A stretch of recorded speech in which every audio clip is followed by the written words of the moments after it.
Any thoughts on Myles Jack though to the Eagles? Yeah, so Myles to the Eagles, I like it a lot. It was interesting, man. They were saying how he was considering just going to trade school, man, and just becoming a carpenter, which I do understand.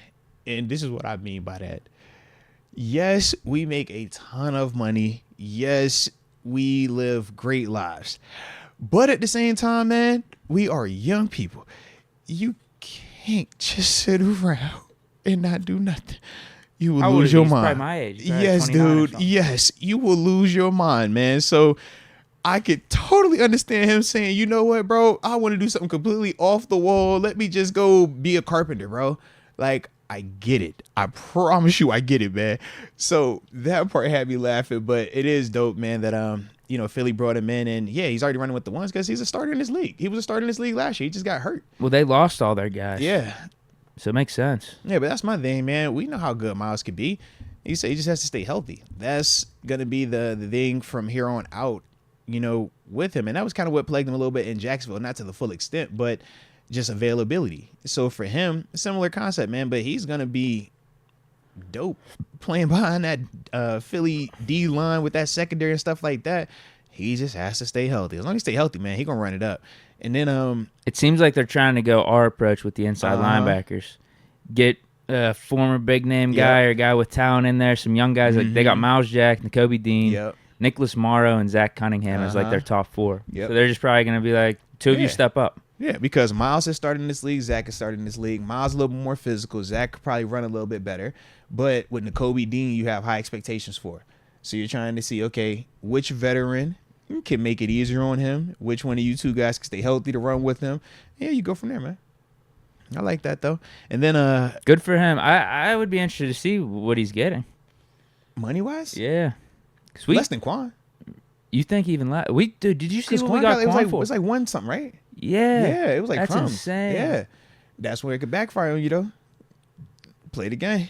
One way or the other with that money. Because Myles was getting 8 with us. Yeah. Quan was only getting like 1 or 2 with the Jets. So that's all I'm wondering. Yeah, I don't know. I don't know. Yeah, it could be like for 2 or 3. I have no clue. I just wonder because like the timing of it. That was the only thing. Later probably means less money. Right. Although what's his face just got a ton of money. Was it Ngakoue? It was an edge rusher with the team. He just got like $10 million. Not the cat because he didn't go to Baltimore. I think it was Ngakoue. He might have signed. Ngakoue is a dude that's dope, Bears. though. Yep. He signed for $10.5 million. I can see that. Think about it. Ngakoue is a dude that we were supposed to talk about in this show for like 4 shows in a row. I don't remember if you remember that.